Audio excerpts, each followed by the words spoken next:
Herðu, besti leikmaðurinn, ég náttúrulega Akureyringur og svona, ég held með Tindastól og fór og fylgdist aðeins með mér fyrra. Ég held að verði Pétur Rúnar, þetta er meistari. Einfalt, það er Ægir Þór Steinarsson.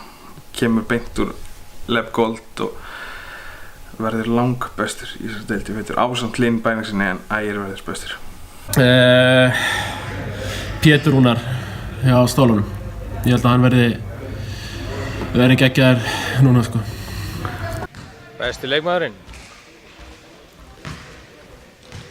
Það er örugglega einhver sem á eftir að koma. Það verður búið að reka einhvern.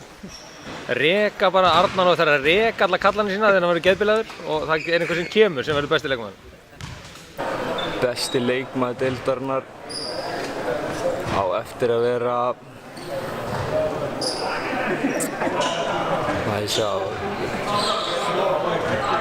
Það sé að Hörður Axel eftir að hafa gott tímabil. Það verður besti leikmaðurinn.